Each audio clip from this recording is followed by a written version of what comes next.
அன்பான சொந்தங்களுக்கு வணக்கம்ங்க. எல்லோரும் எப்படி இருக்கீங்க? நல்லா இருக்கீங்களா? இன்றைக்கி நம்ம இட்லிக்கு சூப்பரான டேஸ்டியான ஒரு சாம்பார் தாங்க செய்ய போகிறோம். இந்த சாம்பாருக்கு எங்கள் வீட்டில் நான் இந்த சாம்பாருக்கு வச்ச பேர் ஏலக்காய் சாம்பாருங்க. ஸோ நம்ம இன்றைக்கி ஏலக்காய் சாம்பார் எப்படி செய்யணும் பார்க்கலாங்களா? ஸோ வாங்க வீடியோக்குள்ளே போகலாம். அதுக்கு தேவையான பொருட்கள் கொஞ்சமாக சின்ன வெங்காயம், ஒரு கட்டை பல்லாரி, கூடவே 3 பல் பூண்டுங்க.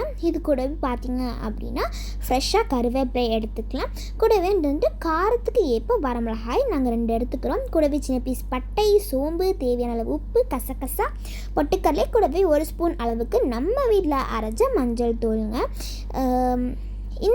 இந்த பொருட்கள் கூட நம்ம மெயினாக ஏலக்காய் ஆட் பண்ணிக்கலாங்க. நாங்கள் 2 ஏலக்காய் நாங்கள் ஆட் பண்ணிக்க போகிறோம். இப்போ நம்ம இந்த சாம்பாருக்கு தேவையான பொருட்கள் எல்லாமே எடுத்து வச்சாச்சு. இது கூட நாங்கள் 2 தக்காளி நம்ம ஆட் பண்ணிக்கலாம். ஸோ இதையுமே எடுத்து வச்சாச்சுங்க. ஃபர்ஸ்ட் அடுப்பில் கடாய் வச்சுட்டு ஸ்டவ் ஆன் பண்ணிக்கலாங்க. இப்போ நம்ம வெங்காயம், பூண்டு, பல்லாரி ஆட் பண்ணிவிட்டு இது கூட இது வதங்கறதுக்கு தேவையான அளவு ஆயில் ஆட் பண்ணிவிட்டு நம்ம ஸ்டவ் ஆன் பண்ணி இதை நம்ம வதக்க ஆரம்பிச்சிடலாங்க. கோல்டன் ப்ரௌன் கலர் வர வரைக்கும் வதங்கணும். இது வதங்கினதுக்கப்புறமா நம்ம வரமிளகாய் தூள் கூடவே கருவேப்பிலை ஆட் பண்ணிட்டு இது நல்லா வதக்கிக்கலாம். இது வதங்கினதுக்கப்புறமா நம்ம டொமேட்டோவை கட் பண்ணி ஆட் பண்ணிக்கலாங்க. இந்த மாதிரி கொஞ்சம் ஸ்மாஷ் பண்ணி விட்டுக்கோங்க. அதனால் கூட சீக்கிரமாக வதங்கிடும். இந்த மாதிரி தக்காளி லைட்டாக வதங்கினதுக்கப்புறமா நம்ம கசகசாயும் கூடவே ஏலக்காய் எடுத்து வச்சுருக்கோம் இல்லைங்களா, இதை உள்ளே ஆட் பண்ணிவிட்டு இதை நம்ம வதக்கிக்கலாங்க. கூடவே எடுத்து வச்சுக்கிற உப்பு, பட்டை, மஞ்சள் தூள், பொட்டுக்கடலை இதை நம்ம ஆட் பண்ணிவிட்டு இதை நல்லா வதக்கி கொடுத்துக்கலாங்க. நம்ம ஏலக்காய் ஆட் பண்ணும்போது வாசனை சூப்பராக வருங்க. இது வதங்கினதுக்கப்புறமா நம்ம ஸ்டவ்வை ஆஃப் பண்ணிவிட்டு தேங்காய் பூ தேவையான அளவு தேங்காய் பூ உள்ளே ஆட் பண்ணிக்கலாங்க. நாங்கள் 1 ஸ்பூன் அளவுக்கு தேங்காய் பூ ஆட் பண்ணிவிட்டு இதை நம்ம நல்லா வதக்கி கொடுத்துக்கலாங்க. இதை நம்ம நல்லா ஆற வச்சு அரைச்சி எடுத்துக்கணுங்க. இப்போ இதை வதக்கி கொடுத்ததுக்கப்புறமா ஒரு கடாய் வச்சு கடாயில் ஆயில் ஆட் பண்ணி கடுகு, கடலைப்பருப்பு ஆட் பண்ணிக்கலாங்க. கடுகு நல்லா பொரியட்டும். கூடவே கடலைப்பருப்பு நல்லா சவக்கட்டுங்க.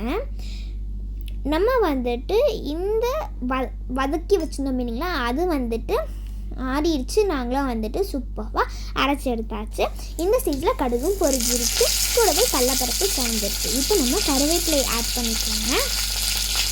இது நல்லா பொரிஞ்சு வந்ததுக்கப்புறமா நம்ம அரைச்சி வச்சிருக்க பேஸ்ட்டை உள்ளே ஆட் பண்ணிவிட்டு இதை நம்ம நல்லா மிக்ஸ் பண்ணி கொடுத்துக்கலாங்க.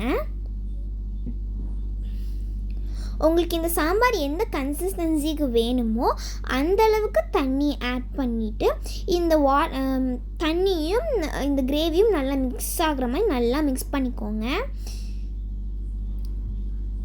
அவ்வளோதாங்க, நம்மளோட சாம்பார் பாதி ரெடி ஆயிடுச்சு. இப்போ நம்ம இதை என்ன பண்ணணும் அப்படின்னா க்ளோஸ் பண்ணி வச்சுக்கலாங்க. மறக்காமல் உப்பு செக் பண்ணிக்கோங்க. இப்போ இது ஒரு கொதி வரட்டும், அது வரைக்கும் வெயிட் பண்ணலாம். இப்போ இந்த சாம்பார் நல்லா தலை கொதி வந்துருச்சுங்க. இந்த சீசன் நம்ம எடுத்து வச்சுருக்க மல்லி இலைகளை ஆட் பண்ணிக்கலாங்க. ஆட் பண்ணிவிட்டு இதை நம்ம நல்லா மிக்ஸ் பண்ணி கொடுத்துக்கலாம்.